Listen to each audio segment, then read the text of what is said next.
This call is being recorded.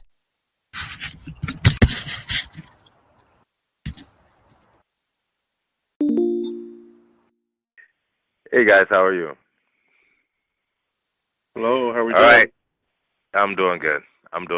Okay, look, what we're gonna do is we'll go ahead and get started around 8 o'clock.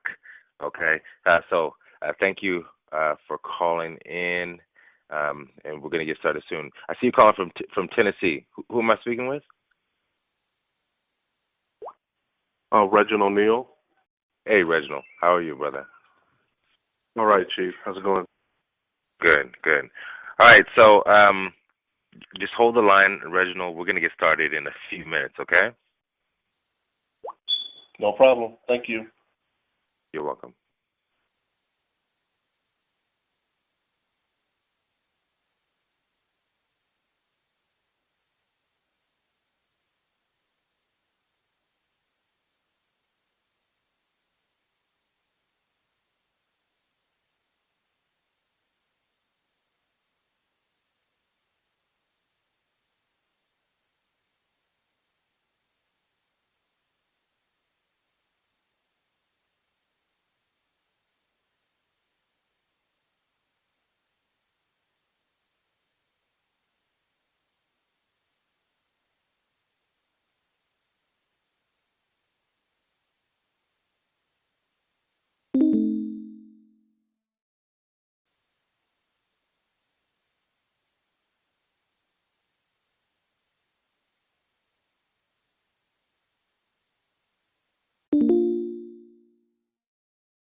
Good evening. Good evening. We're waiting for everybody to get on the line, so we're going to start the conference in about a couple of minutes. So thank you very much for calling in. Okay. All righty here. Let's see. So yeah, let's give it a couple more minutes.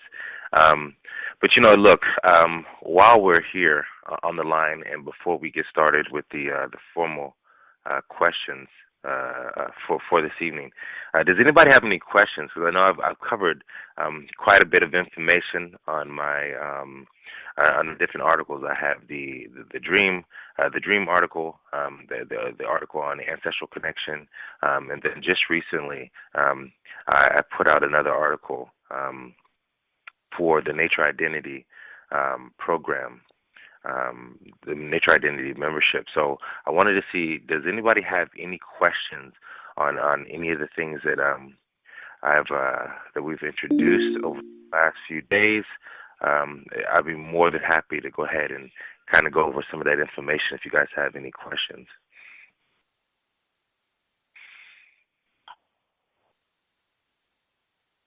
Nobody has questions, huh? Not yet? Not yet. Not yet. Okay. All right. Guys, give it like one more minute then, and what we're going to do is we're just going to go ahead and get started. So that you guys understand what this evening is about. One of the things I wanted to do is that we have we have two classes. We have two courses that are starting within the next week or so. Number one, we have the Dream Warrior course, which I'll briefly go over some information with about the Dream Warrior course, and then in addition to that, we also have the Ancestral course that's also coming up. So what I'm going to do here, I guess, let me go ahead and just talk a little briefly about this Ancestral course. And why it's important. I'm gonna tell you guys a story, and I think that many of you guys may have heard this story before. Some of you have not. But the important thing here for you guys to understand is that the Ancestral course is going to be a pivotal. It's going to be an extremely important step for any of you who are planning to make any type of significant gains or significant strides in what you're trying to accomplish spiritually. And a lot of you may not understand why I would say something like that. However, I would refer you guys to read, I would suggest that you guys read the Ancestral Consciousness article so that you understand the relationship between your own personal characteristics, traits, personalities, abilities, and so forth, and those that exist within your bloodline, and then how you could actually awaken those by creating a significant relationship with your ancestors. And that is going to be one of the main focuses of the course here. People often ask me, they say, Chief Amachi, how did you get your start? How did you start, and how did you get yourself to where, you were just studying esoteric information to the point where you are now in the position that you're in? And I always let people know everything that I've done thus far, it all started with me calling on my ancestors. Early in my research and my studies and studying esoteric information, I received some information by a Native American chief by the name of Black Eagle. For those of you who know, you know. His name was Maku Chief Black Eagle, actually. And in some of this literature that I received from this chief, one of the things that it said is it gave instructions on how to call on ancestry. So at that time, I was extremely interested. I was reading a lot of different literature on what I could do to make any type of significant gains in my spiritual abilities. So as I ran across this Aboriginal, this indigenous American information on ancestry, I began myself to call on my ancestors. And as I did this, it was something very simple. But what I did was I began to call on my ancestors. I began to get, a certain amount of names from my mother's side. I got a certain amount of names from my father's side. And I began to call on these names. I began to have a conversation with them because I remember the literature that I was reading. It literally said, it was like, make sure that you speak to your ancestors just like you're speaking to someone who's sitting down with you. So my initial introduction to my ancestors was just me sitting down. I was pouring a libation on concrete. I would go outside and I would pour it on the sidewalk. I poured some water on the sidewalk, and I just began to start having a conversation with my ancestors. I began to call on my grandmother. I began to call on my great-grandmother, my uncles, my aunts, all those that were in my family line that were no longer living and that physically. And before, I really realized it, there were these sequential events, these seemingly unrelated events that somehow had some type of interrelated connection began to, appear. Most people call this a coincidence, but, a coincidence after coincidence started to present itself. And before you know it, I was meeting people that became instruments in my life. That within a matter of months, I was in Africa, and I was sitting in front of someone who goes by the title of a Jinwada. This was a clan mother. Where every morning I would have to sit. I would wake up in the compound. I would go out to eat breakfast, and everybody in the family was sitting there, and there was a chair sitting directly in front of this clan mother, and I had to sit directly in front of her. And she sat there. She observed me. She watched me, and after some time of her just sitting there and observing me, I then was allowed to study with these different traditionalists that were a part of this particular clan. So the reason for me explaining this to you is that everything that I am, everything that I have become, and everything that I am becoming was initiated by the relationship that I started with my ancestors. And by connecting to my ancestors, it allowed certain situations and conditions and circumstances to appear and to present themselves. And at that time, I began to identify those, and then I took advantage or capitalized on those appearances, and then I was able to take one step. And these steps led to, who I am and what I do at IIKDS today, in the position that I have as a person that is here to reintroduce to you the lost traditions of nature identity and Timabukata. All this started from me calling on my ancestors.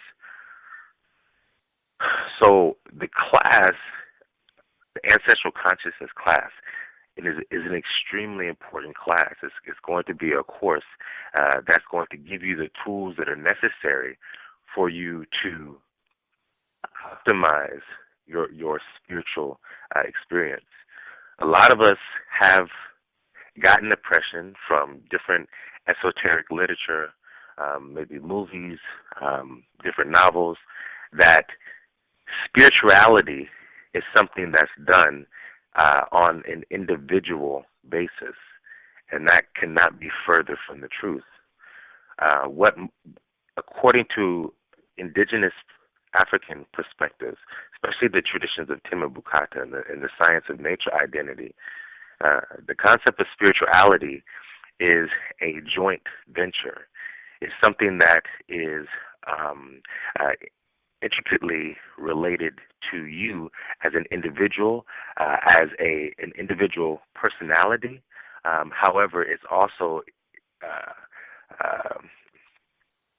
interconnected to the many different realities that exist that function as a unit that give you the perception of I, or the perception of you, or individual personality. And this is one of the things that we're going to deal with in these courses. We're going to look at what classifies you as you.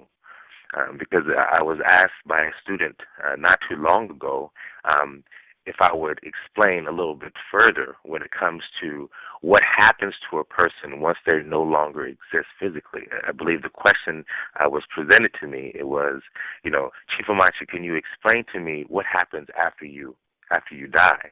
What happens when you no longer exist in your physical? And my response was, well, that just depends on what you classify as I.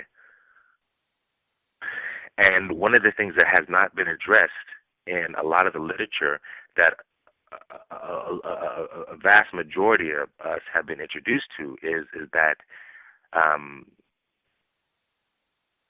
there are other perspectives that exist when it comes to the perception of I.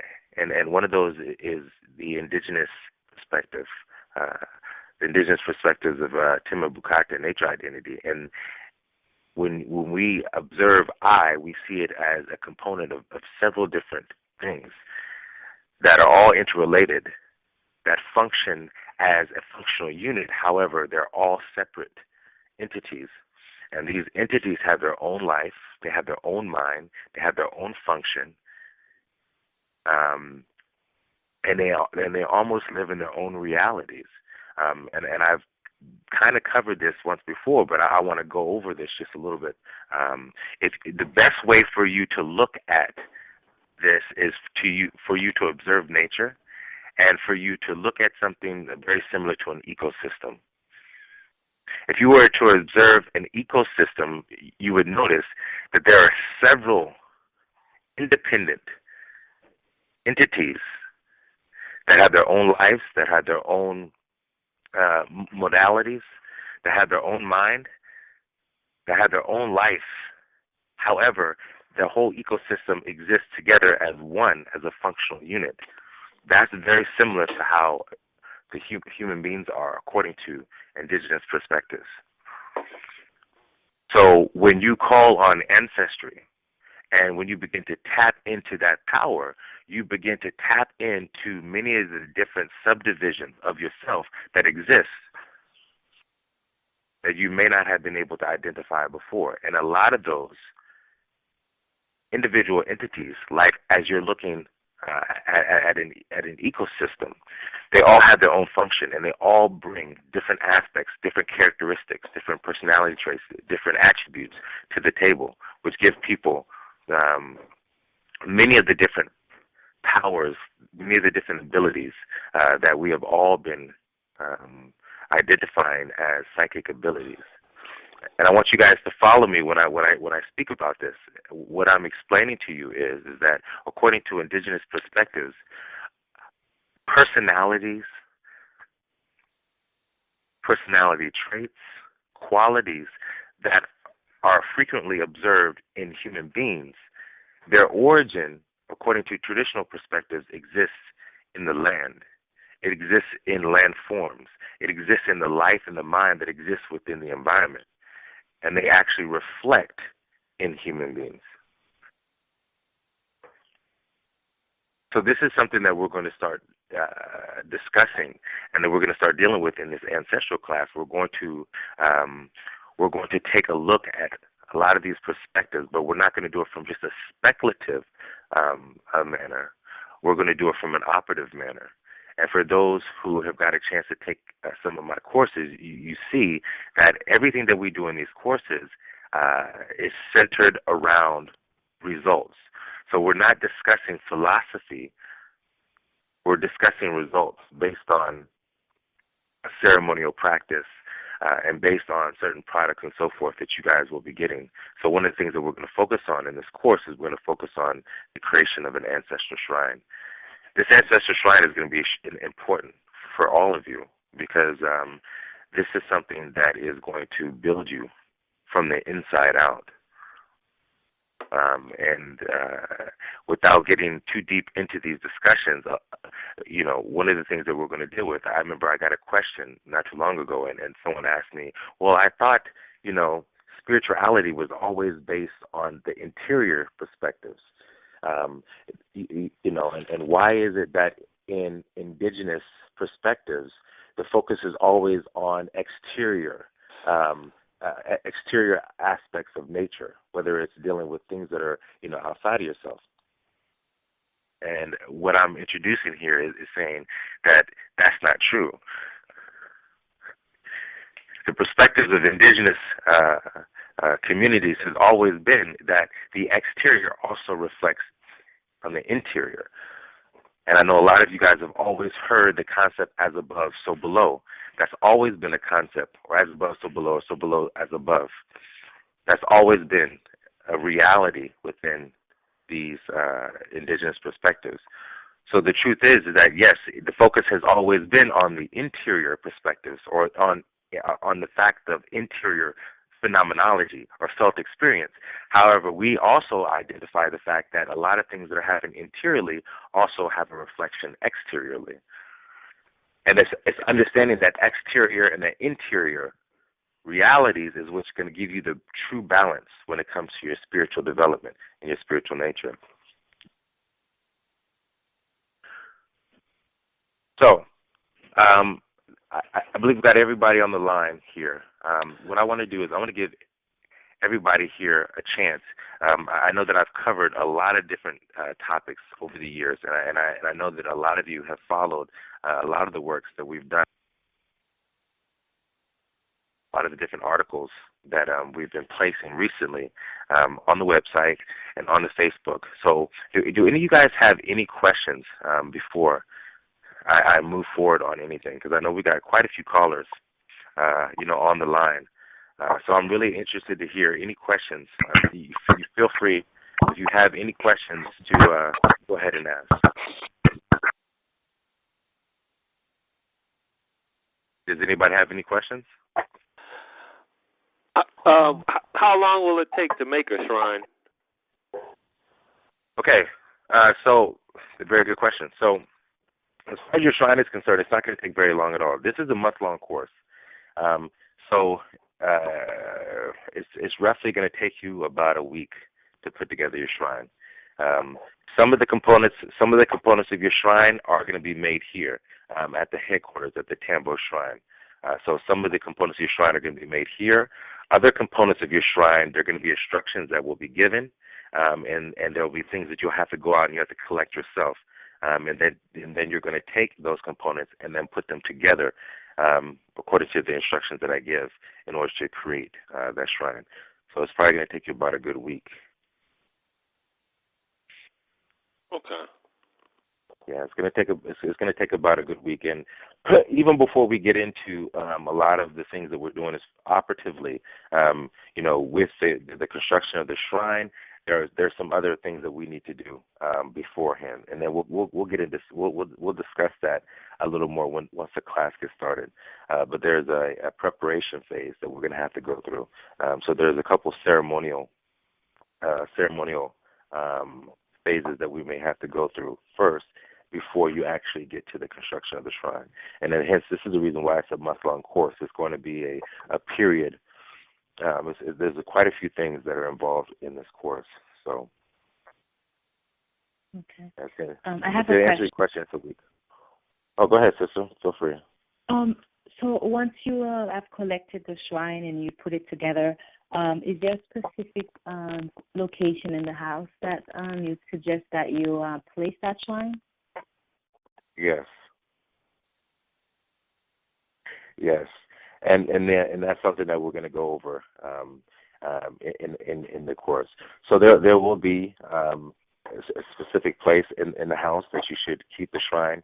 There's also going to be specific taboos that I'm going to explain that should be followed in the construction of the shrine. There's going to be a lot of different type of things that we'd have to discuss as far as the parameters or the procedural aspects of how you're going to deal with the shrine. In addition to the different procedural aspects of what you need to do in order to benefit the most from your shrine, so there's going to be a lot of note taking. There's going to be a lot of observation. There's going to be a lot of work on the participants' part. Because a lot of the things that I'm doing here is not based on a lecture. It's not just going to be based on me talking. It's going to be based on me giving you some specific principles, but then it's going to be your responsibility to document your observations, and then we're going to have a space in the classroom setting, in the university on the site. We have an area, different forms and so forth, where you're going to be able to post different results. Your classmates and so forth, you guys are going to be able to discuss and to look over your different results. You're going to be able to discuss it, and then we're going to have different calls and so forth and meetings where we're going to discuss these results, and then we're going to build from that. So there's going to be a lot of really cool things that are going to happen there. But I'm letting you guys know so you understand. A lot of it's going to be based on your own participation. You're going to benefit from this course according to how much you put into it, how much observation you put into it, how much work you put into it. Everything that's done here is extremely operative, and it's extremely hands-on.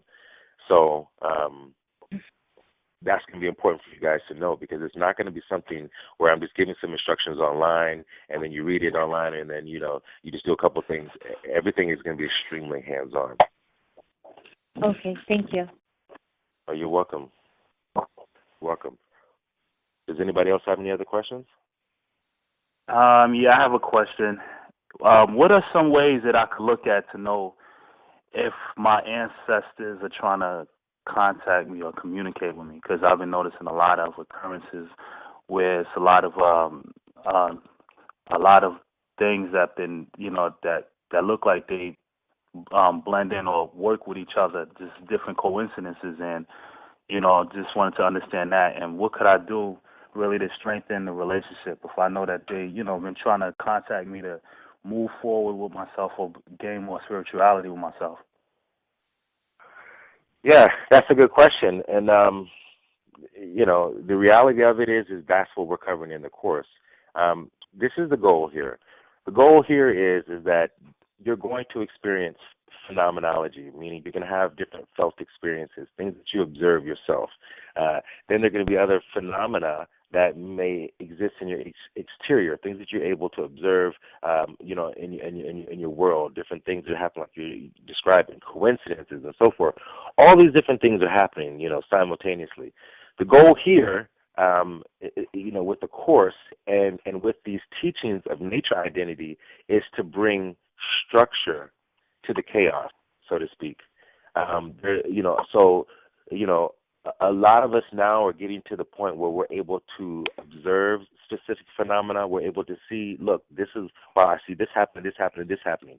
But the goal then is to create some type of functionalism out of what you have there, meaning that you want to understand the cause and effect of the things that are happening. The only way that you're going to do that is by creating a structure. And this type of traditional structuralism is what we're providing, in the course, because there are particular rituals that are done, where these rituals are done, certain days, certain times, whatever. And when these rituals and so forth are done, they bring this phenomena into a type of structure to where it's something that's discernible, meaning that it's not something that is happening haphazardly, but it's something that you're able to manage and that you're able to structure. And then even further, after you're able to get that structure, then you're able to understand the function or the spiritual functionalism of what's being observed, whether it be internally or whether it be externally. So that's the goal of the course. The goal of the course is for me to teach a type of structure, a traditional structure, a structure that has existed for millions of years, based on just that, observation. It's based off of observation. It's based off of indirect or direct observation. It's based off of modeling, experimentation over millions of years. And there have been certain systems that have been put in place, such as Timbuktu, that's why I describe as traditional medicine, or what we call the world soul and the spirit powers of the earth, and the practice of nature identity. These are systems that have been crafted that have been able to bring a structure to what you're describing. So the goal here is that there's going to be ritual. There's traditional ritual that's done, where you could bring a lot of those things that are happening to your life. You can bring them to the forefront, and you can actually get them to introduce themselves. And then once you get these different realities to then introduce themselves to you, then you know exactly what you're working with. Because you may have 5, 6, or 7 different aspects of your ancestry or so forth, whether it be, physical bloodline ancestry that is trying to communicate with you, or is somehow, intra-related when it comes to your different personality traits, characteristics, and so forth that you have. And then you may even have then aspects of what we call the Wu Nunam, the gods of your ancestors that exist in nature that are then actually trying to communicate with you, which is a whole nother issue. Then you may also then have parts of what we call your Noli Wuni, which is what we call the Sar, or it's also translated as the personal God, or it's like the spiritual part of yourself that exists as an individual component inside of yourself, but then also exists as a separate entity in the exterior reflections of nature. So you can have that aspect that's dealing with you. So I'm just giving you an example of 3 different components right now that when you say are trying to communicate with you or that somehow are affecting, aspects of your reality, or you're starting to say, hey, there's something happening that's here.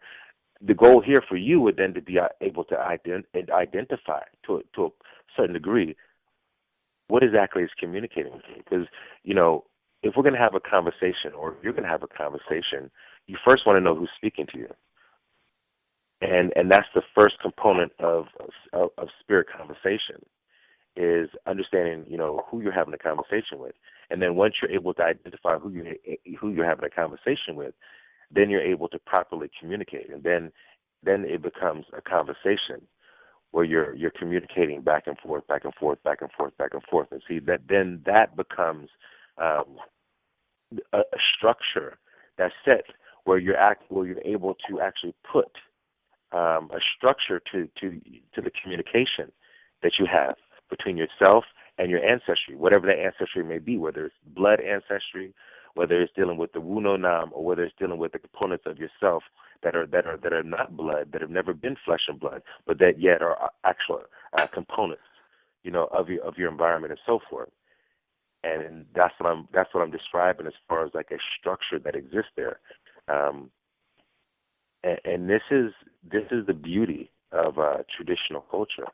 The traditional culture is that we have we have structure to communicating effectively with aspects of yourself. It's the same way that you would look at it if you look at it in psychology or any other mechanism, understanding the various components of your mind or the psyche.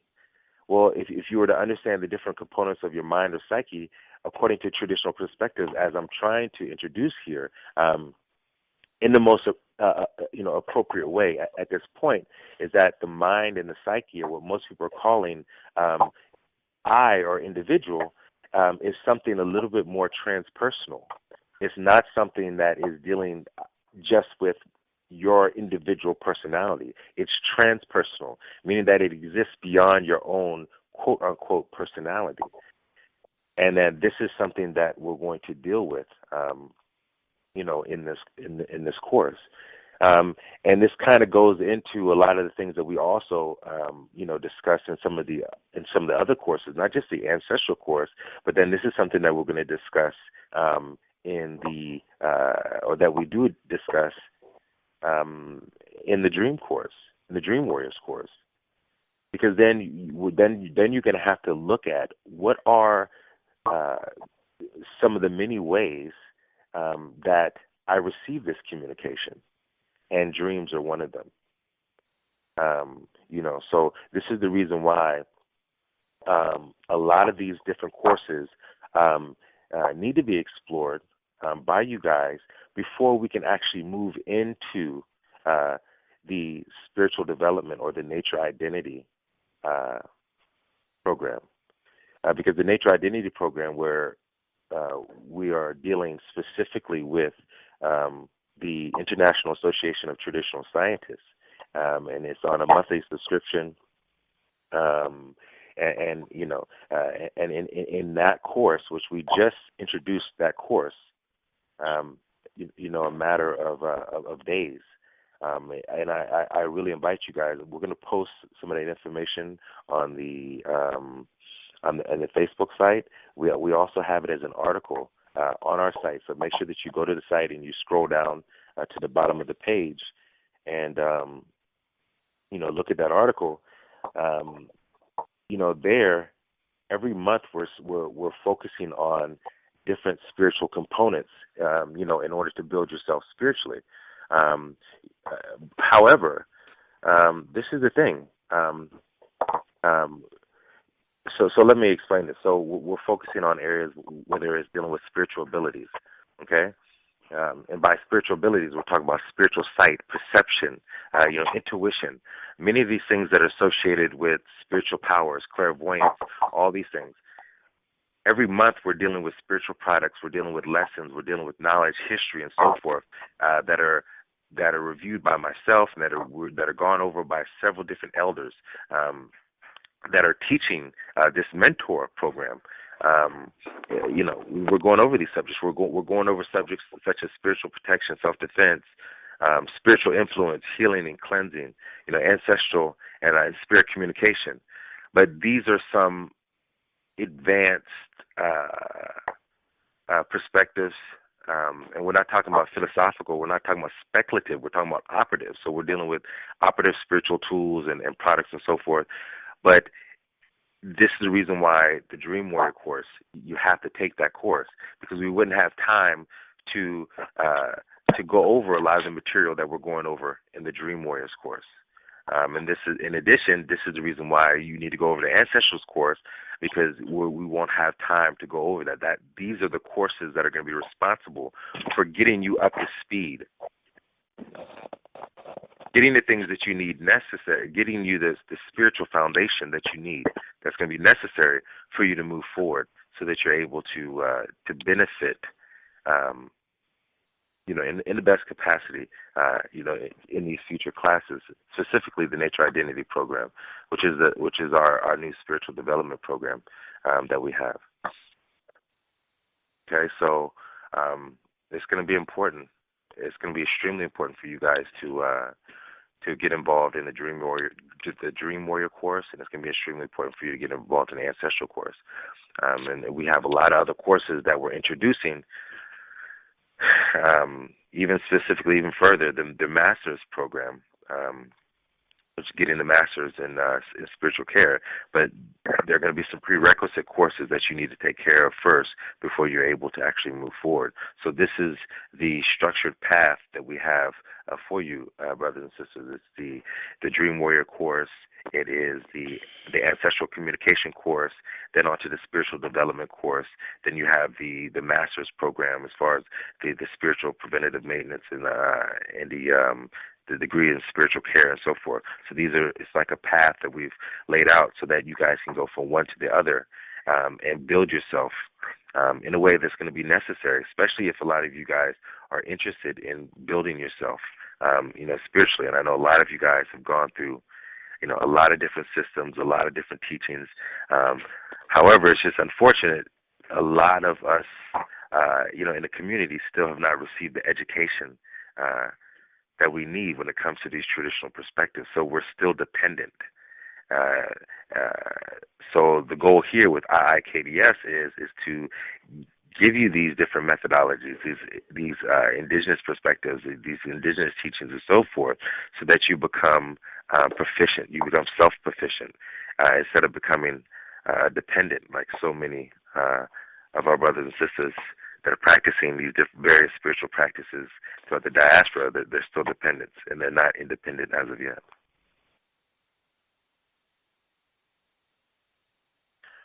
So I hope that answered your question. Yeah, it does. Thank you. Okay. Can you? Go ahead. I have a question. Could you please go over the different components? So you mentioned that number one, you would identify who is speaking with you. So once you identify who's speaking with you, what's the second one and the third one, please? We're going to go over that in the course. Yeah, it would be inappropriate. Yeah, it would be inappropriate for me to speak, any further on the steps that are necessary, because there are certain traditional perspectives, there are certain safeguards and so forth that are in place. There's certain things that are done, like in an appropriate and a responsible manner that need to be adhered to before one would just jump into those things. Okay. Philosophically without the right guidance. Okay, thank you. Oh, you're welcome. So does anybody else have any other questions? Yes. Hello? Yes, I'm here. Yeah, go ahead. I can hear you. Yes. I have a few questions. I don't know if I can go no more than 3. Oh, go ahead. Feel free. What's your first question? First one is the language you use to traditional medicine. I don't want to say the name wrong. Yes. Katu, I believe you said. I want to know what language is that? Tima. The word is Tima and Bukata. It's Dagbani. Dagbani is the language of the Dagombas out of the northern regions of Ghana. Dagbani. Yeah. northern regions of Ghana. My next question Yes. is... And 1 second before you move forward. Sure. Before you move forward. So this is from the Gombas. Make sure you note that so you can understand. Dagbani is a language, but there are many different languages that are spoken within different. That's a different dialect. It's a dialect that exists within the Gomba or the kingdom of Dagbang. But what you may be looking for is the Gomba. The Gomba. It's the Dagomba. And the Dagomba are a group. The Dagomba are a group of people that now exist in the northern regions of Ghana. But the Dagomba. So go ahead. What is your next question? I just want to make sure you get that so we're clear. So I don't want you to look for Dagbani because Dagbani is a language. The Dagomba are the people. The next question is in contacting your ancestors when one starts communicating with their ancestors, would there be a need to feed that specific ancestor or those ancestors we contact and feed them in any way, any shape or form? It depends on what do you mean by feed. Feed them. I'll give you an example of what I mean. The question I ask is based on personal tradition. For example, let's say if I'm attempting to communicate with my grandmother, and I know that when she was alive in her physical body, she loved bananas, for example. So in contacting her, I will have an altar and have bananas to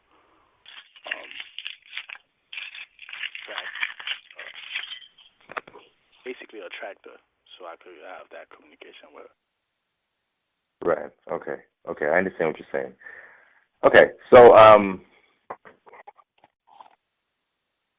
are you asking? Is there something like that you're going to need for this particular course?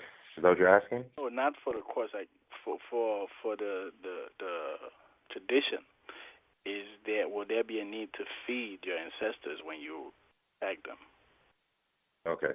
So the tradition of Timbuktu is extremely vast. So in the tradition, there are many different. So let me explain this. The tradition is Timbuktu, but Timbuktu it's a title. So when I say Tim or Tima, it means traditional medicine. It means roots, magic. When I say Bukata, it means the spirits of protection, the world soul, and the spirit powers of the earth. So it's encompassing a lot of different modalities that are held by specific clans, either families and so forth, that have specific traditions of dealing with the world soul and the spirit powers of the earth. And this is all done by their knowledge of, or by our knowledge of the earth, the land, the medicine, herbs, roots, and so forth. So there are a lot of different methodologies that are used in contacting ancestors. So yes, there in certain aspects of the tradition, there's food that is used to contact or to feed ancestors. There's everything from milk, everything to fowls, to water. That's used in order to communicate with ancestors. So if that's what you're asking, the answer is yes. But in the course, if you're asking in the course, will there be ways that you are going to feed the ancestors? The answer is yes. And one of the ways that because the people that are involved in this course, this is the introductory course. So right now, you guys will not be breaking out the fowls, right? I'm not going to have anyone purifying their shrines with chickens. However, we are going to use things such as cola nuts and so forth. There are going to be things like that that are going to be used in order to, as a mechanism, in order to call. Are you familiar with cola nuts? Cola nuts? Yes. I'm not sure what that is. Maybe in a different. Yeah, it's called cola. It comes from the cola tree. It's the same. It's the same. It's a plant. It's the same nut that's used in order to make Coca-Cola. We call it cola. You have brown cola. Nigerians usually have like the bitter. You have the bitter cola nut. It looks like a little small bitter. Then you also have the white and the red cola. So these are some things that we're going to use. So there'll be very simple things that people can get in order to. We're also using things like water, alcohol, very simple things. So this is a beginner's course. So the truth is that there are a lot of different things that are used in order to call on ancestors, and then that's one of the things I was describing before. Traditionally, in Timbuktu, we don't just see ancestors as blood relatives. So you have a blood relative that is a blood ancestor. So your grandmother, grandfather, uncle, aunts, so forth. People that are in your bloodline. That is ancestry. But then you also have ancestry that was never physical human beings. But that same ancestry has been within your physical bloodline since the beginning of your ancestral chain. So what I'm saying is that you have grandmothers, grandfathers, and so forth that have components of nature that have existed within them or in their bloodlines that are part of what we call the Noliwuni, or the star, that have traveled with them and that have been a part of them and have manifested through your relatives and have manifested through you as specific personality traits, as specific characteristics, as specific abilities. And these themselves, these specific abilities and these traits and so forth that you have that exist within you, that are interior components of who you are, in our tradition, we see them as separate entities. They are entities in themselves and have their own life and mind, and then even have their own home. And this is the reason why in traditional medicine, through the knowledge of Tima, which means traditional medicine, this is why we have the knowledge as a Tigabani or as a Tindanana, or means one who collects the spiritual medicine, to go out into the environment and to collect these various components in order to create specific abilities, because we know that they exist in other areas besides the human body. So that, too, is also considered ancestry. So the way that you would communicate and the way that you would maybe feed them, or using the language that you're using, the way that you would feed them, or the way that you would communicate with them, or the way that you would interface with them may be slightly different than the way that you interface or that you communicate with a human being that may like a banana. You see? Because if you're communicating with a component of a river, or you're communicating with the components of a mountain, giving it a banana may not work, because they were never human beings. So their desire for those type of things may be slightly or drastically different than what those of a human being are. So in that aspect, then in the tradition, there are other ways that we do as far as like purifications or feeding them that that can extend in many ways. But in our tradition, we call them yada yada or jara jara. A jara jara is like what we call a traditional sacrifice, which just has nothing to do with any type of blood sacrifice, but this may be where we would gather specific components, and then we would take those specific components, and then we may leave them a certain place, or we may give them to something, or we may prepare something. We may prime example. So, say for instance, if you have if you're trying to communicate with a particular aspect of your ancestry that is connected to what we call the Wunonam, or maybe the gods of your ancestors that exist in nature, or the Noliwuni, the components of you that exist in you but also exist in nature, you know that maybe some of those Noliwuni or Wunonam, they are attracted to specific features that exist in nature, or they're attracted to certain people. So say for instance, what we deal with, like what I'll call like the Paparaga. The Paparaga are like the dwarfs. The dwarfs have never been human beings. We call them the Paparaga. They're the very, very short spirits. In tradition, in ancient Egypt or Kemet, they call them Bes. And so they've never been human beings. They've always been helpers of ours. And there's lore about them in several different cultures. So you hear about the gnomes, and you hear about them in a lot of different cultures, besides just African culture. But so say, for instance, the Papadaga. It's always known that the Papadaga, they love children. So if a person such as myself, if I wanted to give something like an offering to the Papadaga, I would go and I would give something to children. I will go gather lots of different children. I would bring different children together, and then I would give them certain things, you see. And by me giving those things to the children, I know that the spirits that are following them, they see that. And even though I'm physically, I'm giving my jara jara, I'm giving it to the children, the spirits that are behind the children, they take it, you see, because children, they, I don't know if you know, but children have a natural force that is around them that's always protecting them. It's not like that in all cases, so we don't have to deal in absolutes here. So we all know that, things in life happen.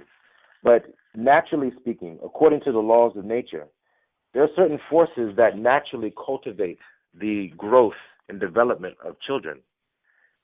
In youth, not just in fit flesh and blood human beings, but in nature in general. There are specific forces that aid the development of birth, growth, maturity in nature itself, whether you're dealing with various aspects of ecology or whether you're dealing with aspects of human beings, whether you're dealing with life forms that inhabit a particular area.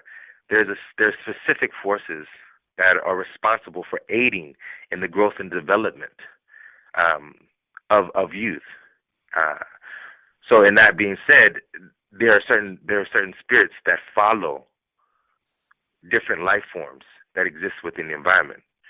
So, using that as an example, we would give a jara jara, would give something to children, and as we give it to children, even though the children are physically taking it, the spirits that are behind them are also taking it, and then they receive the offering that way. So it may not even be giving, something like a fruit or something like that, which those are also things that are given. But it could be something like me giving a bunch of change. It could be something like me waking up on a morning and me going to a bus stop and finding a whole bunch of children there and me taking a whole bunch of change and stuff like that and giving them change and giving them candy and watch the kids laugh and yeah. And as they're happy, all of those spirits that are behind them, they're happy. But what happens is the kids, they get the physical candy, they get the coins and everything, and they're so happy, they're laughing, yeah, they got some change in everything. But then we've prayed on the money. So all of my words have gone on the money. Such and such and such and such, such and such, such and such, such and such, such and such. I prayed on it, and then I've given it to the children, and they've taken the physical, but the spirits have taken the prayers. The spirits have taken everything else, and then they move according to what's been done there. So there are several different ways in order to quote unquote feed them. A lot of times it doesn't have to be something that we would consider that's associated with actual consumption for us as human beings. It could be, consuming a particular idea or thought. It's just being able to properly deliver those thoughts in the manner in which it's going to be directed properly to the right people or beings or ancestors, or what we call Wu No Nam, the gods of our ancestors that exist in nature.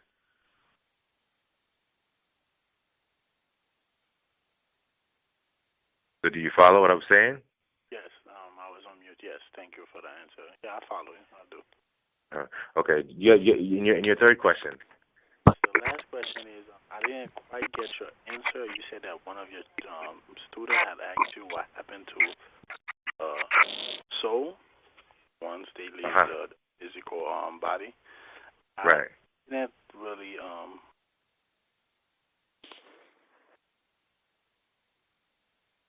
You didn't get the answer? No. Yeah. It's because I specifically didn't get the answer because in referring to the word that you use, I would ask an individual before we get into that. And this is what I explain, and I like to discuss this with people all the time. A lot of us make these. They're not only assumptions, but we make these generalized assumptions, and we create the walls of these particular beliefs according to the decisions that we make, in my opinion, that based off of limited amount of knowledge. So when a person asks me, well, what happens to your soul after you die? The first thing that I would stop that person to say is, let's first discuss what you mean by soul. Let's first even discuss what a soul is. Because see, we're making assumptions, and we're giving a definitive answer on this is what happens to this, but no one is really taking the time to introduce to any of these people that, in my opinion, that are outside of certain traditional perspectives. There's a lot of suggestions offered and a lot of esoteric practices, but can any of you really tell me what a soul is, so we can have a definitive discussion on what happens to it after you die? Because have we really even got into the discussion of what the soul is? And then we need to get into a discussion, okay, if we discuss what a soul is, but then let's discuss what a soul is according to who, and according to what belief, according to whose epistemology, according to whose source of what is considered to be credible knowledge. Are we talking about a soul according to the epistemology of Europeans? Are we talking about a soul according to the epistemology of indigenous Africans? Are we talking about the soul according to the epistemology of East Indians? What are we talking about here? We first would have to identify that. So that's why I stop a person and say, well, before we're going to discuss this, let's start discussing what a soul is according to traditional perspectives. Let's talk about the Noliwuni. Let's talk about what we call the Noliwuni. Let's talk about what we call the Noliwuni, which means a person's personal God, or it means what we call the star. We call it Noliwuni. And let's talk about what that is. Let's just talk about the fact, according to our tradition, a person could have several Noliwunis. They could have brothers, sisters, they have husband and wife. These are all components that most Westerners may identify as a soul. But what if I were to tell a person that deals in Christian or Judaic or Islamic monotheistic belief system that, oh, by the way, did you know that your soul is married? And if you want, you could marry your soul, and you can marry your soul and you give your soul a wife or a husband, or better yet, your soul can actually have a wife, or can have a brother, sister, or can have a whole family, and your soul actually has children. And your soul, matter of fact, your soul has 2 generations of children. If I started talking about that to a normal layman, they would look at me like I was out of my mind. However, we have to deal with the epistemology that we're dealing with. We have to deal with whose knowledge are we dealing with. Because according to traditional perspectives, I may say a soul is something totally different. And what I identify a soul and what the reality of a soul is and what make up the components of the soul, you may have 9, 10, 20 different components of a soul, according to our perspective, that are all individual components that all exist in various places, not just inside of yourself, but then even around the earth itself. There may be some that exist in the air, some that exist in the water, some that exist in the ground, some that are this. Parts of your soul or whatever, because some of your soul, according to traditional perspectives, can exist with some of your relatives. And this is what I'm introducing here in the conversation when I talk about when I introduced the article Ancestral Communication, and I talked about the Noliwuni, and I talked about in our tradition that people that are the caretakers of the Noliwuni. So you have your own personal Noliwuni or star or soul, right? But there are family stars or Noliwunis. So there are people that exist within your bloodline or your ancestral chain that carry the whole family's Noliwuni, which is kind of like the whole family star.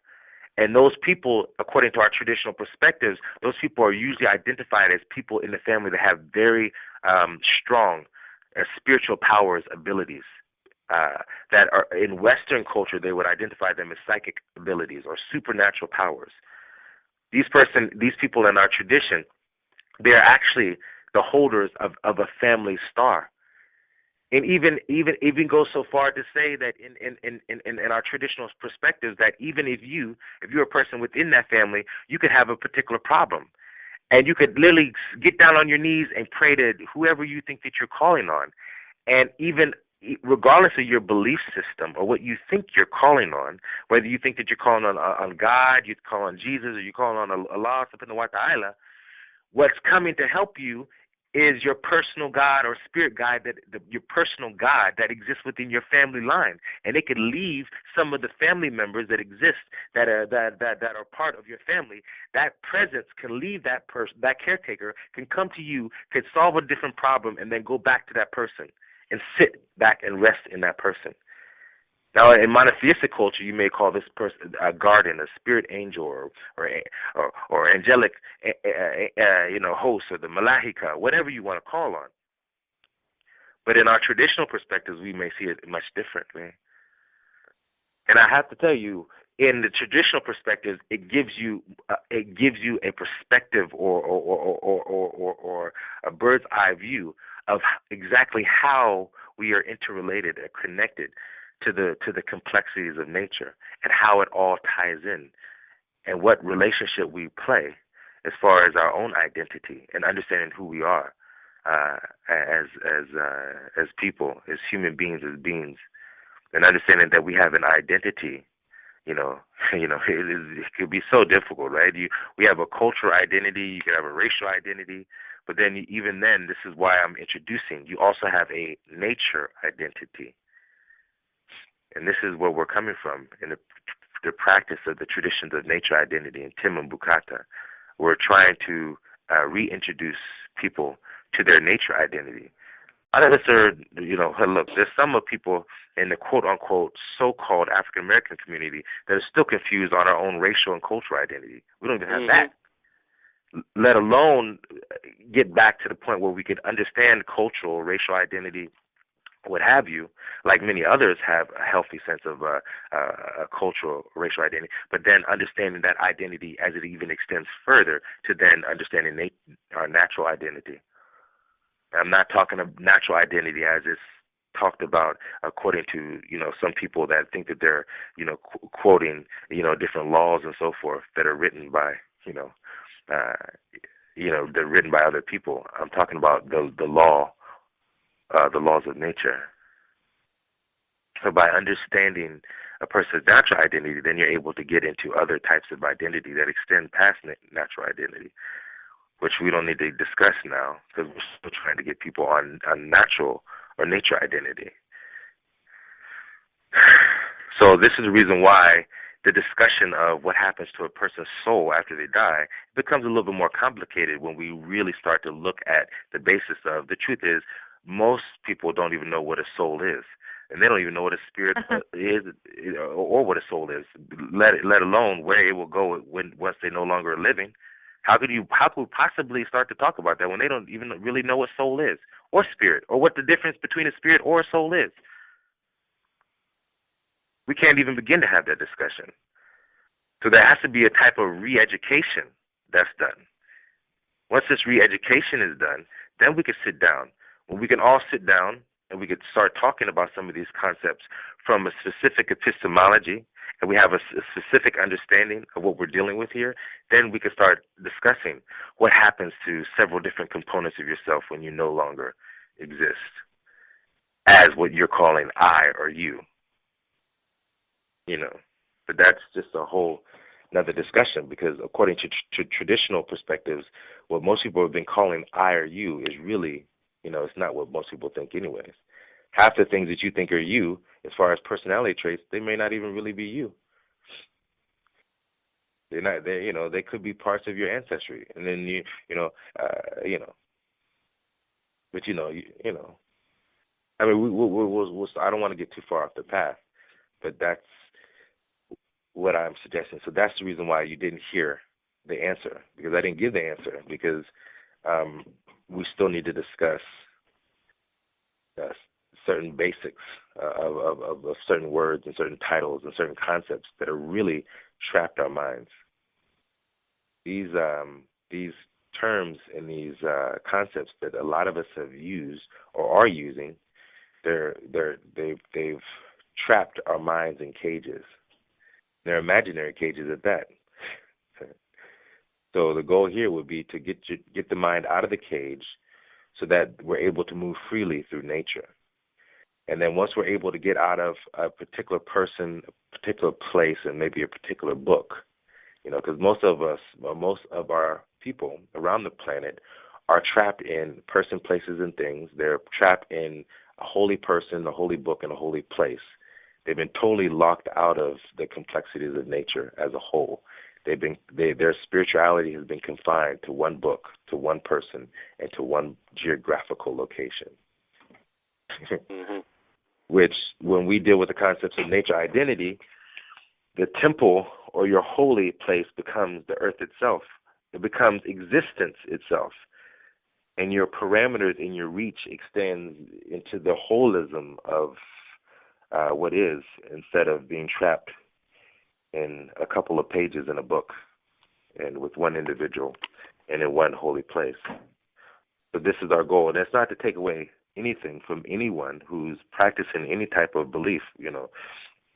I think that a lot of you, the reason why you're on this call, and even further, the reason why you have an interest in some of this information is because you realize that there's more to it. And let's be clear here, without getting too far off the path, we all realize that in any of these monotheistic cultures, in any of these monotheistic beliefs or practices, they have an esoteric factor that governs the whole of their religious dogmas or beliefs. So it doesn't matter whether you're Christianity, Islam, or Judaism; they all have esoteric perspectives that stand as the authority of who they are. So in Islam, you have the Mutasawwif, you have the Sufis.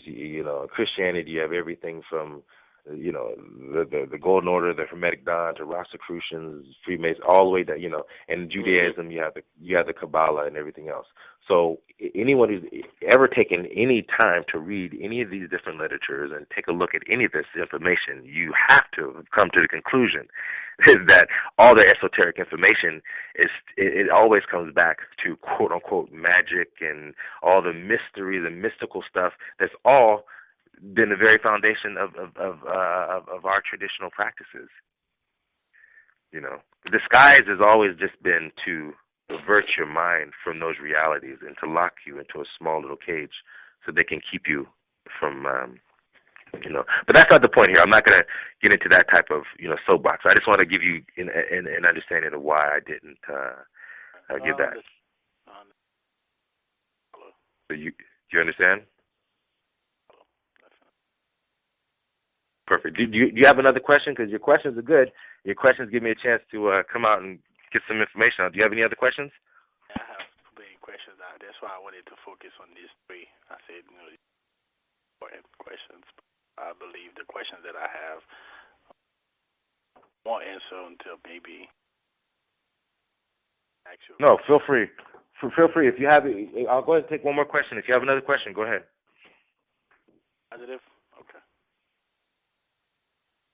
Go ahead.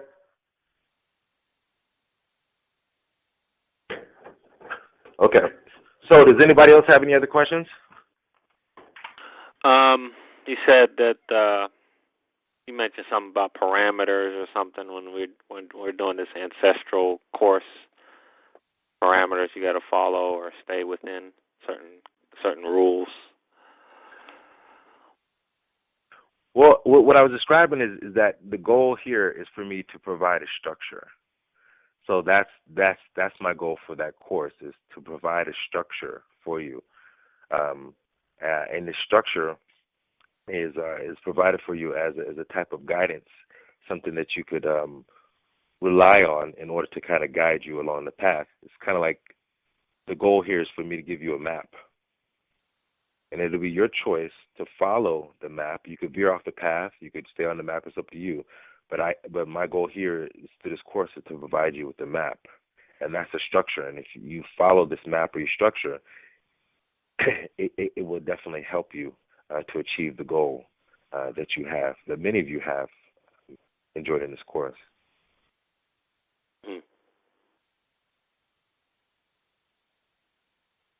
Okay? Okay. All right, guys. Oh, go ahead. Yes. Oh, go ahead, brother. Yes, in Tima Bukata. I'm saying it right this time? Yes, that's fine. Yes, good. Tima Bukata. Okay. I know in Voodoo, I was raised in Port-au-Prince, Haiti, and I know in Voodoo we have the lois, the loa. Some people call them loa, but in Creole, those loa means law. Is there a similar? Is there a similar aspect to the lois in Tima Bukata? So if you can explain, the loi are what? They are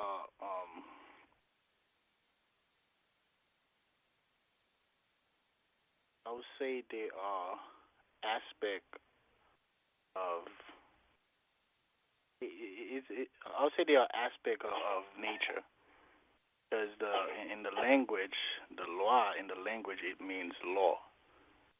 Law is the same word as, like saying law, L-A-W is the same word. Right. Okay. I see where you're coming from. I just wanted to make, I may ask these questions because I just want to make sure I get a good understanding of what you're saying. Okay. So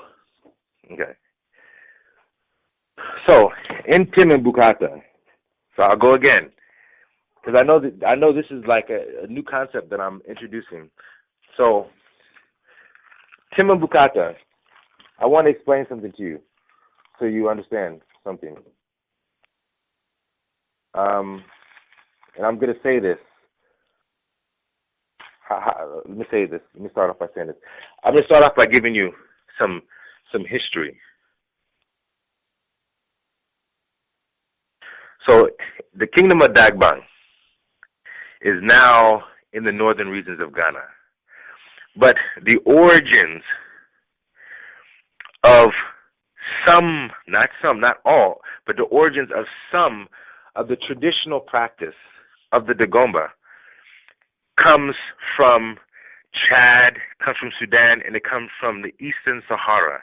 So I want to explain to you that as Africa has been impacted by the colonial influences, a lot of the indigenous community that existed in the Eastern Sahara, mainly what most people identify today as Egypt, the Ethiopian Empire, the Egyptian Empire. We're talking pre-dynastic here, not just dynastic. We're talking pre-dynastic, because what you guys have to understand is that by the time you get into the dynastic period, you have to understand there's already fighting that was going on.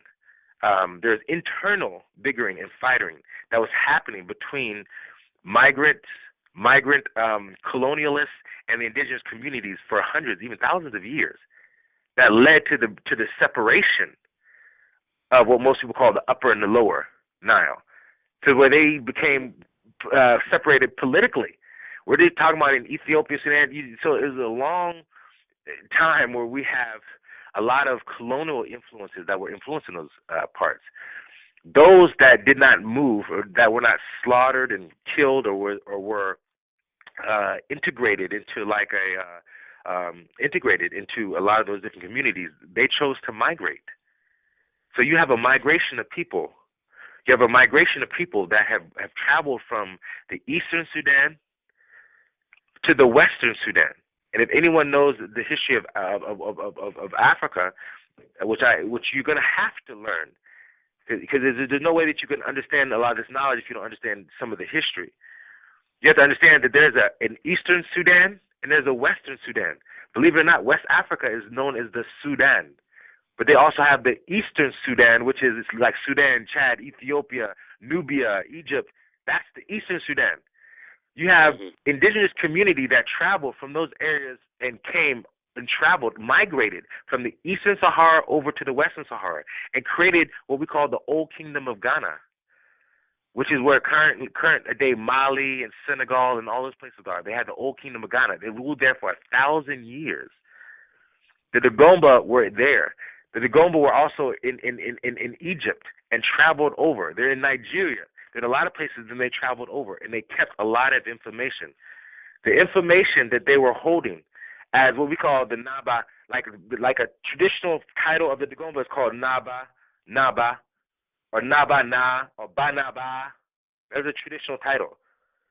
But those are the same as the Naba, or the Nab, or the Nebi that came from ancient Egypt, which are known as the masters. The information that they were holding goes beyond what most people are holding now. This is some of the information. Look. So what I'm saying to you is this, is that information that the Dagombas were a warrior class. So they were warriors, they were protectors. So when you deal with several different groups and so forth like that, most people are dealing with the Dogon. Most people have just been introduced to the Dogon. So the Dagombas conquered the Dogon. People don't know that. People don't know about Mali. So look, the Dagomba and the Dogon are interrelated. That's why we call it the kingdom of Dagbang. We call it the kingdom of Dagbang, and then they're called the Dogon, the Dagbang and the Dogon. Very similar. They're very similar family lines. But you have to understand, the Dagombas were warriors, and the reason why we held the information is because we were like the caretakers. Do you understand? We were the keepers of the secrets as the warriors. So we're known as the warrior clans. And then we even created other warrior clans that are known throughout West African history, such as the Masi or the Mosi, which are the coming together of the Dagomba clans and the Mandi clans, or the Soniki. And they came together and we created what we call the Masi, which the Dagombas are a part. And if you read literature such as Chancellor Williams in the Destruction of Black Civilization, he'll tell you in that literature that the Masi were some of the greatest warriors in African history on horseback. Those are Dagombas. The Dagombas and Masi are one and the same. The Dagombas come from the Masi come from a Dagomba princess and a Mandi prince that came together, and families that came together and made what you call the Mosi, which are now the very prominent group in Burkina and so forth.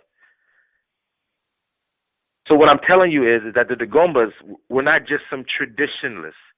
We're not just some what we call yama traditionalists that were just holding some basic laws of nature. These were what the real. You've only been fed stories of the Knights Templar, the people that were quote unquote defending Jerusalem and gathering the secrets of Jerusalem, and they were able to formulate their sacred order based on the secrets that they know. That's nothing compared to tribes such as the Dagbang and the Dagomba that were holding the Naba or the Nabihi, the royal lines that were traveling out of ancient Egypt, the Nabi and so forth, that were holding all of the information, that were holding that information, that was the light of the whole world spiritually. This is what these people were holding.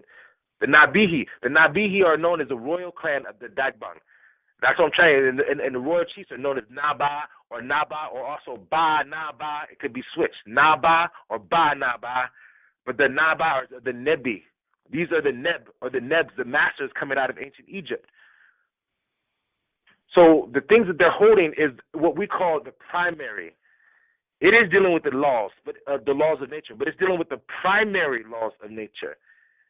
It's not dealing with any one specific sect of classifications or of nature. It's dealing with the aspect of what nature is. That's what we call Bukata. It means the world, soul, and the spirit powers of the earth. So we have things like the Loa and everything else, but it extends. It's different, and it's different in the same. It's different in aspect. The Loa for us is we are in our tradition. We're dealing with the world, soul, and the spirit powers of the earth. That encompasses all. For us, you have to understand what a spirit or what those type of things are, what the laws are. If you deal with what the laws are, the laws of nature, you're dealing with what governs nature. And then if you deal with mundane science, they'll tell you, and you deal with us, we'll tell you that it's dealing with what we call the Wu No Nam.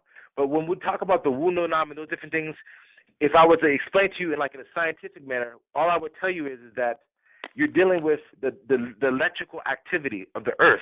You're dealing with the mind of the earth. And as the mind of the earth, as it focuses and it thinks, it creates electrical gases. It creates different mind and mentality, the same way that your own brain works. And it creates an uncountable billions and billions of neural connections that are made, the different electrical activities that are moving through your brain. The earth is the same way. It creates that same thing. And each one of those individual electrical movements and activities have their own mind, they have their own personality, they have their own responsibility. Each one of those mechanisms are responsible for creating various aspects of so many different aspects of what we call life here on earth. That is what we would call the Loa, or that's what we would call it. What we call it, Bukata, is the soul of the earth.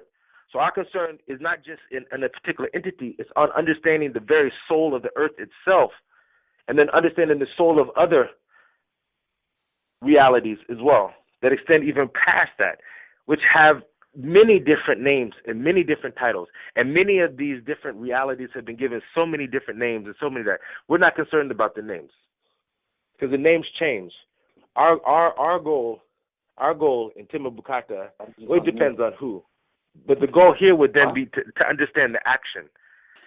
It will be to understand the action, and it would be understand the likeness of a particular power. So when people look at us as traditionalists, they would say that we're like Soya witches, or they would say that we're like wizards or something, because we don't have a set system of this is our particular set of entities. Because there's billions, there's more paparaga or dwarf. We call paparaga. There's more dwarfs than there are human beings. There are just as many dwarfs as there are human beings. Those are just dwarfs. There's an endless amount. So it'd be impossible to have one one classification.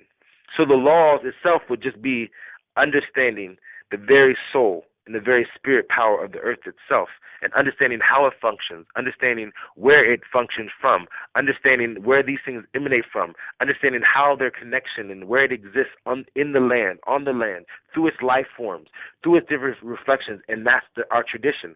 Our tradition is dealing with that everywhere, at every place, at every time, according to whatever name or whatever title. And names could change. It could be one thing at one time. It could be another thing at another. It doesn't matter the name. It matters the action and the movement. And these are some things that identify, specific classification. So I don't know if I can explain it the right way, but it's not as systematically put together like you may find it in some of these aspects that are in the diaspora. But respectfully speaking and respectfully saying, those are the children of Timbuktu. The mothers and the fathers and the grandmothers and the grandfathers of what they're practicing in a lot of these places throughout the diaspora, those are the children. They have grandmothers and grandfathers, great-grandmothers, what we call the Inyaba. Inyaba, it means the great-great-great-great-great-grandfathers, grandfathers, and great-great-grandmothers, grandmothers, the ways of the grandfathers and the way of the grandmothers. Those practices that are practiced in the diaspora now, they have mothers and fathers. Even if they choose not to listen to their mothers and fathers, just like children choose to do sometimes. They go off on their own, they do their own thing. But I'm here to tell you, we all have mothers and fathers. And Timbuktu, the traditions of the world soul and the spirit powers of the earth and the traditional medicine, it's the mother and father of all the ones that most people are dealing with nowadays. Those other ones, but it's not but it doesn't mean that anyone is less effective than, I would never say that. And it's not a competition. I'm just giving you some history so that you understand that there is an origin. There is an actual history. There is an actual formulation of how these things come to be. And a lot of us have been locked in the specific expressions that exist maybe today. However, we have not been able to dive into what the root of the traditions are. When I speak to a lot of traditionalists and I ask them, well, what's the origin of this? What's the origin of that? What's the origin of that? Sometimes a lot of those explanations are not offered. And that is because a lot of traditions that are in the diaspora, they've been cut off from their family. And they've kept and they preserved the traditions in many of these different areas. And they are vibrant families and clans, you know. They're our relatives, you know. But we will gain strength as relatives unite and come together and understand our history and our culture, so that we're able to move forward productively in the future.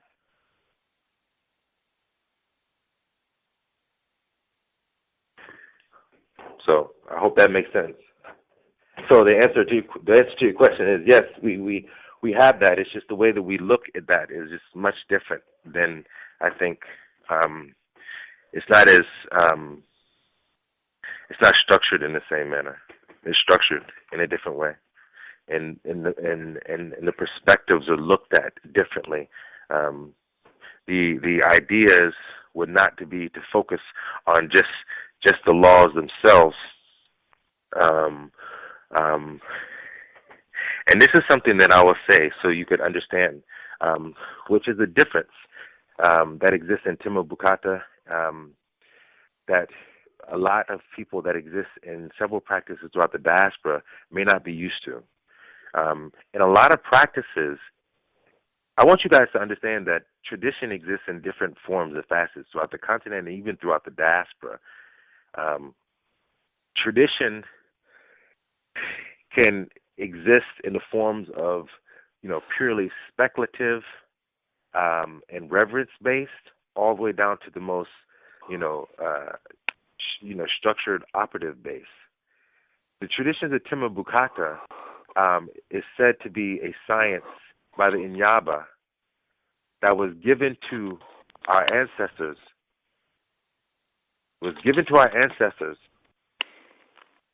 In order to resurrect our ancestors back into the gods from which they came from.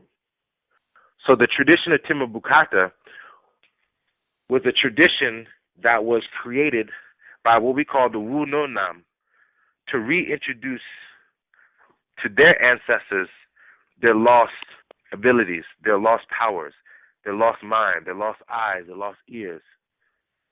So in our traditions are concerned with holding the specific keys that those who are in a certain position. How can I say that? So if you look at a particular tradition, and you may see a particular, let's say you may see a particular entity that may exist in a particular tradition throughout the diaspora, and that particular entity, it has this, and this, and this. And that's what makes that particular entity strong. That entity, it holds the snake, or it holds, iron, or it holds this, or holds that, or holds that. In our perspective as Westerners, we've seen that entity as being the entity and being the almighty power, so to speak.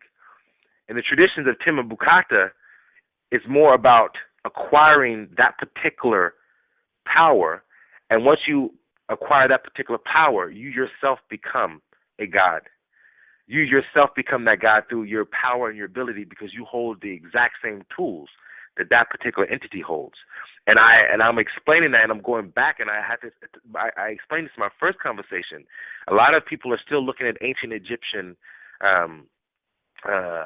figures. They're looking at the ancient Egyptian pantheons, and they look at, let's just take so we can get off, because I don't want anyone's feelings to get upset about what I say here. So let's just look at the ancient Egyptians. You have the Inads, and you have Shu, Tefnut, Geb, Nut, Ra, Asaru or Cyrus, right? Aset, Isis, Horus or Haru, Anupu, right? You have all these different Inads. Each one of those Inads, or those particular gods, had a particular power, and had a particular type of majesty about them.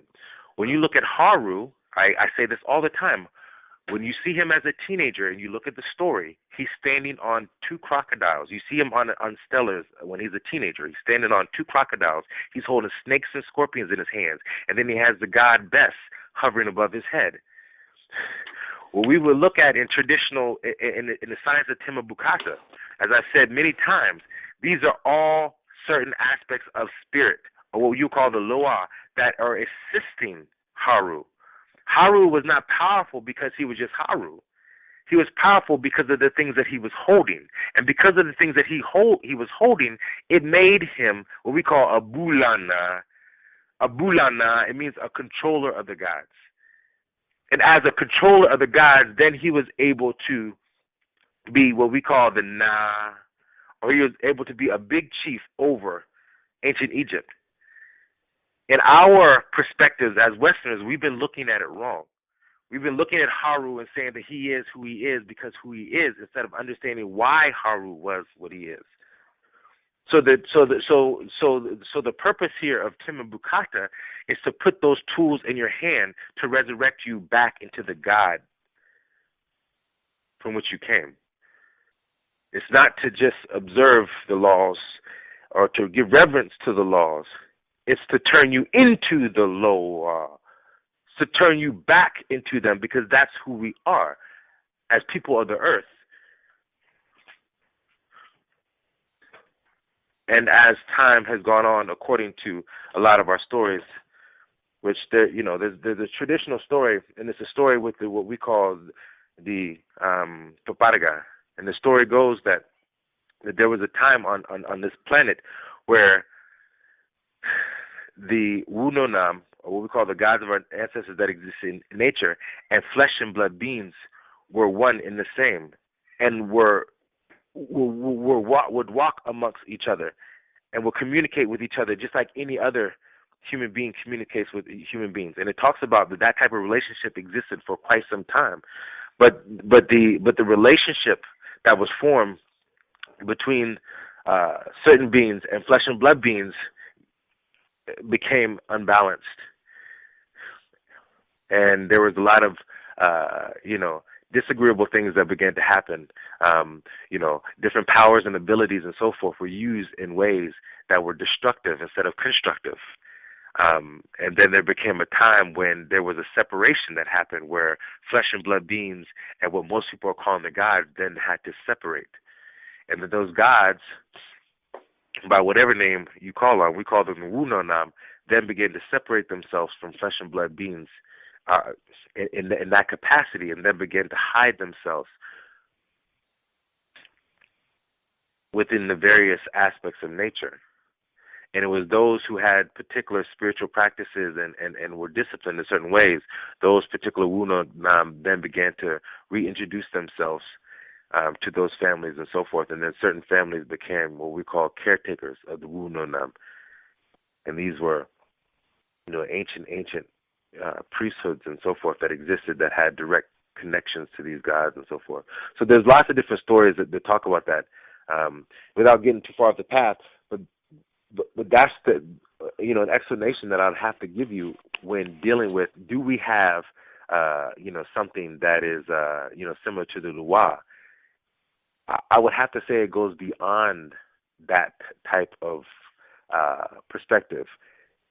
Not in the perspective of, are there similar concepts? I'm not saying that, but the way that you're looking at it, I would like for you to look at it in a different way and look at it outside of the way that we have been trained here in the West to think. The original traditions and practice of Timambukata was never designed that way. It was designed to re-equip you with the tools that are necessary for you to stand side by side with the gods themselves. It was never something to be created as a religion where you see yourself other than a god yourself. Because then, by that time, we've fallen in our mentality. So the goal there with Timambukata would be to then resurrect you back into that God state. And and I know what I'm saying may seem extremely esoteric. However, I would suggest that you take a look at any of these mystical practices, whether it's Buddhism on down, and all of them have all been trying to tell you the same thing. The goal has always been to get a certain type of Buddha consciousness, enlightenment, or Christ consciousness, or whatever they're pushing. It's always been to take you back up to this, this all-powerful state.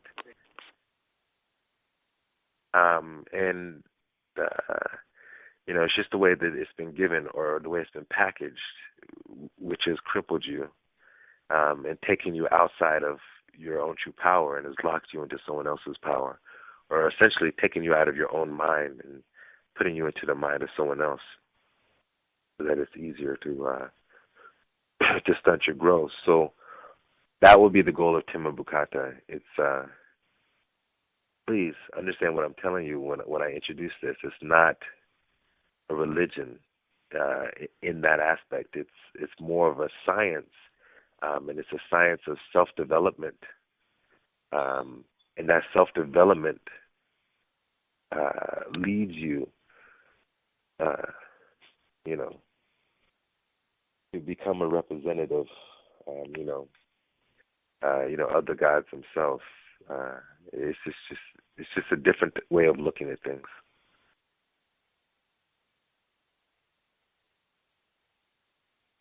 So does anybody else have any other questions? Yeah, Chief, I have a question. You talked briefly about the history of the migration and what have you. Can you speak about any type of connection to the tradition of Tema Bukata and, the traditions here in the Americas, meaning the indigenous folks of the Americas? I mean, is there a connection? Is there a history? Anything like that? Yeah, so there is a history, and there is a history, and there is a connection. There is a history, and there is a connection. Yes, there is a history, and there is a connection. And it's interesting that you asked me that. What's your name? Oh, this is Maashai Ezra Akerube from New York. Right. Okay. Yeah. So that is the question, right? That is the question. It's a very good question. And yes, there is a connection. As I was discussing before, I was explaining the connection in the Old Kingdom of Ghana, which ruled for 1,000 years, according to modern estimates. And according to modern estimates, they say that it ruled from 2 AD all the way until like 12 something before the Alavids came in. The Muslims, the Alavid Muslims came in. And then that kingdom, went off, and then you had a person that was, one of the first ones to accept Islam, and he became well known, like, Musa.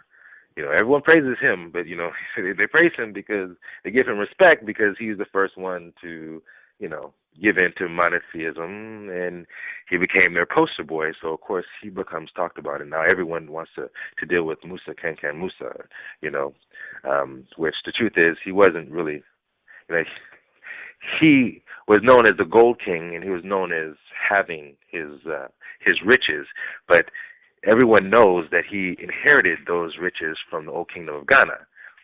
The Mali Empire was a very short empire. In that aspect, the Ghana Empire ruled for 1,000 years. So the gold that they had there in the Mali Empire, they inherited it from the Ghana Empire. And you're asking, well, okay, so, how does that relate? Well, because, see, the Mendi, the Soniki, the Wadugu, the Masi, the Dagomba, and so forth, they were travelers. So they traveled quite a bit. And these are a lot of these documents that, a lot of these, historians such as Clyde A. Winters and so forth are coming up with these different maps that the quote-unquote Moors had, which, by the way, the Moors, the language of the Masi, which are the Dagombas, like I said before, their language is called Mori. So their language is called Mori. So anybody want to do some research, on that, you're more than welcome to do research on the Masi, and their language is called Mori. So they were Moors, and they traveled.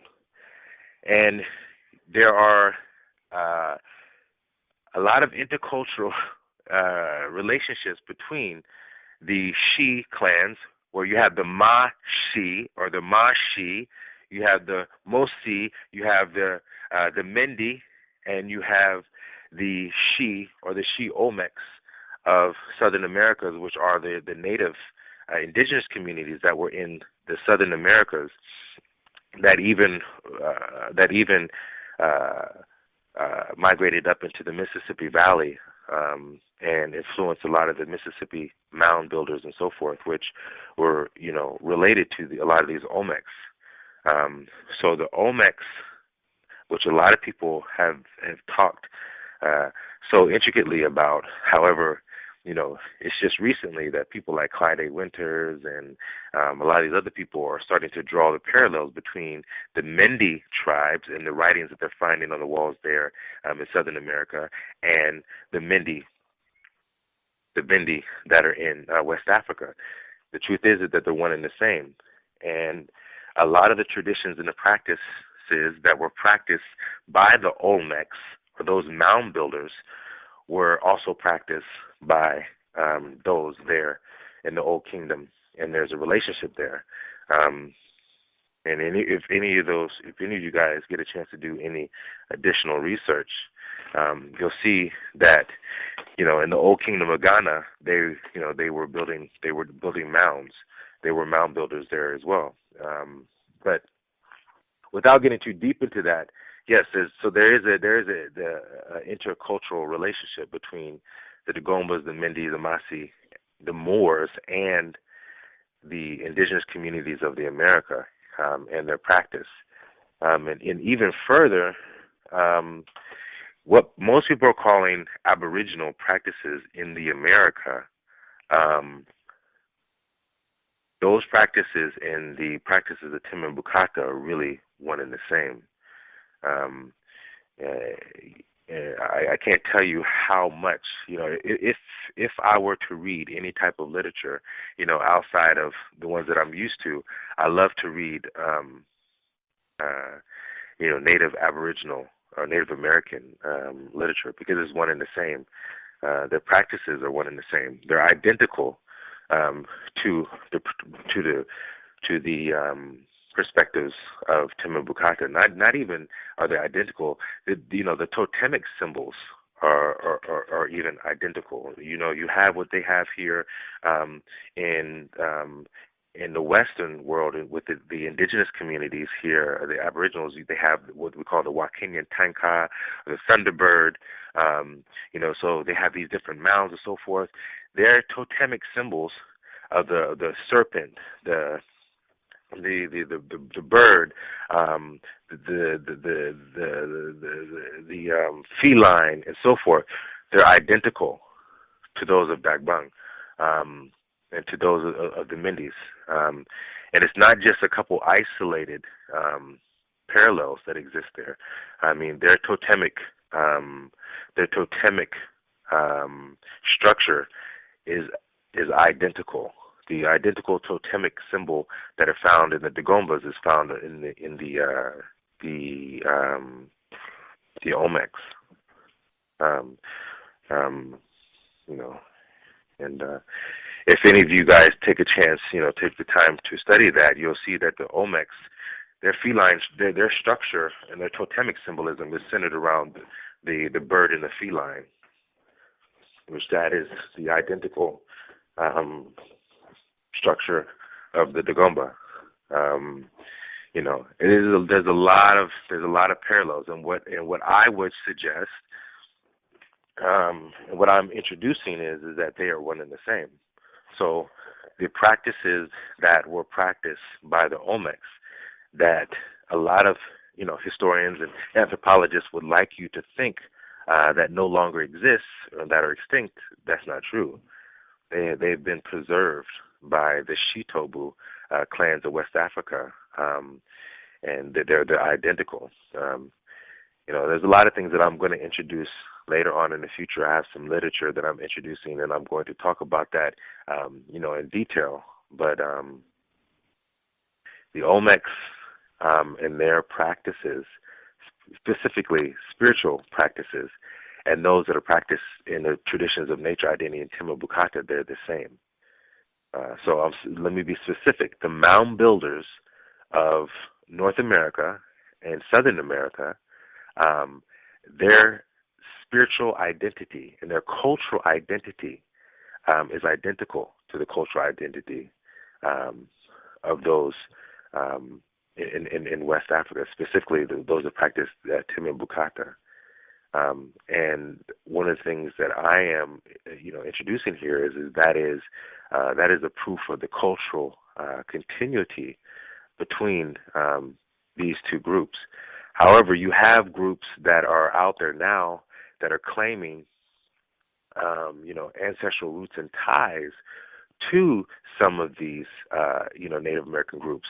However, they're still practicing monotheistic practices. So, all their symbols are still, Islamic symbols or Christian symbols and so forth like that. So, it makes it very difficult for those people that belong to those groups, if they have an eye to see, how could you possibly say that you are practicing indigenous perspectives of the Olmecs or the Shiamaru or whatever name or title you want to use.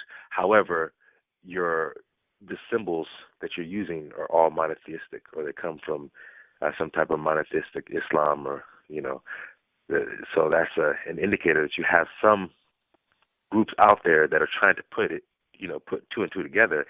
They just haven't yet found the way to truly identify with that culture. And the only way to do that, the only way to truly connect to the indigenous cultures or the aboriginal cultures of the America and South America, such as the Olmecs, the different mound builders and so forth, is to deal with the practice of nature identity.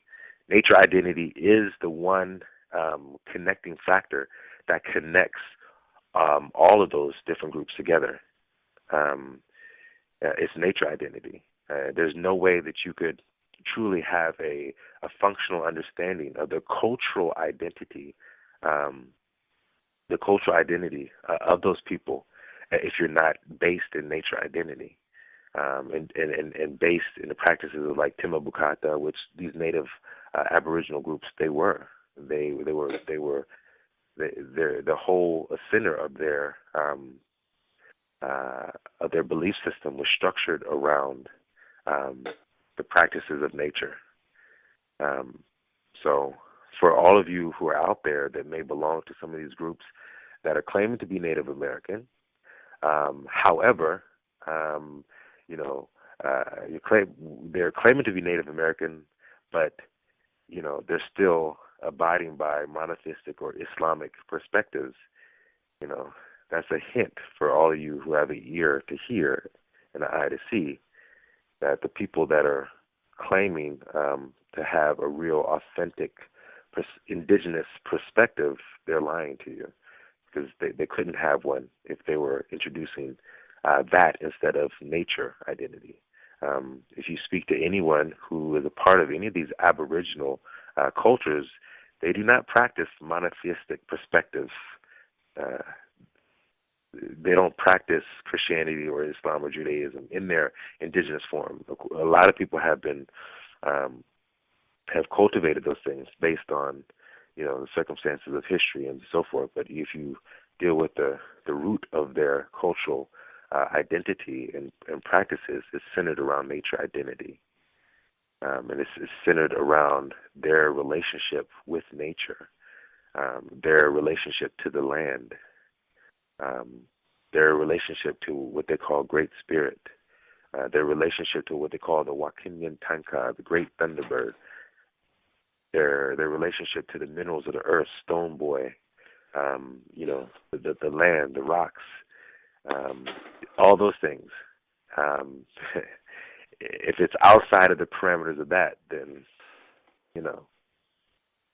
So I would say, besides some of the actual, continuity between the Dagombas, the Masi, the Mendi, and the Olmecs that are here, the She Olmecs that are here in the Americas, the one connecting factor of all those groups, whether it's here in the diaspora or whether it's in West Africa or throughout Africa, is the nature identity. And that's something that connected the whole earth at one point in time, was nature identity. It was the ability for flesh and blood beings to have an identity that extended in nature. So that's something that you should definitely look into. And not only that, for those, we're getting off to a subject that may kind of veer off the path a little bit here, but I'll spend 2 seconds on this really quick, and then I'll leave it alone. You guys should question your representatives, and question them and ask them these questions. If you are claiming to have indigenous roots, then could you please introduce to us indigenous perspectives that are outside of postmodern monotheistic perspectives? If they can't do that, and they're just giving you information that you can just get out of a book somewhere, then you know that you probably need to find someone else that can give you the information, that can give you an authentic indigenous perspective, and that's what you really need. So I hope that answers your question. Yes, sir. Thank you, Chief. Oh, you're welcome. You're welcome. Does anybody else have any other questions? All right, guys. So we're going to wrap this up. So once again, I feel most comfortable in a question and answer setting. So when I start getting questions, it allows the information that I have to come out. So this is the reason why I structured this session like this. But I want to make sure that you guys understand that my goal here is to introduce you guys to the Dream Course, which the Dream Course is going to be essential for you guys in your development in the future, in understanding your dreams, and your ability to have a proficient ancestral and spirit communication resource, which your dreams are. So that's one of the main things that you're going to need to get involved in this course for. The Ancestral Course, as I told you, everything starts from your foundation. So once your foundation is strong, you can build, a solid house. So if there's no more questions, we're going to go ahead and end this. I thank you guys. Chief? Hey, Chief? Yes.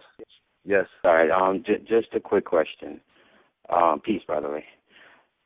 As far as the Ancestral Course and the Dream Warrior Course, is there any particular recommendation as to which one should come before which one, or is just fundamental that you do both? It's whichever one you feel called, but yeah, it's mandatory to do both before you can enroll in the spiritual development in the nature identity course, which is the one we just the nature identity program. Is mandatory for you to get involved in both of those, and then even before you get enrolled into the master's course, you have to take those courses. So those are a prerequisite to all of our courses, because that's kind of like a foundation that you have to have before you can get involved in some of the more advanced courses. So, it's totally up to you. It's the Ancestor or the Dream Course, but you have to do both before you could proceed to any of the other following courses.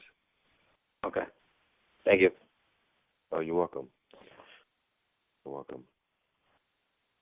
All right, guys. So thank you guys very much for taking your time out on a Sunday evening to take this call. It's good. So if there's no more questions, we'll go ahead and end the call for this evening.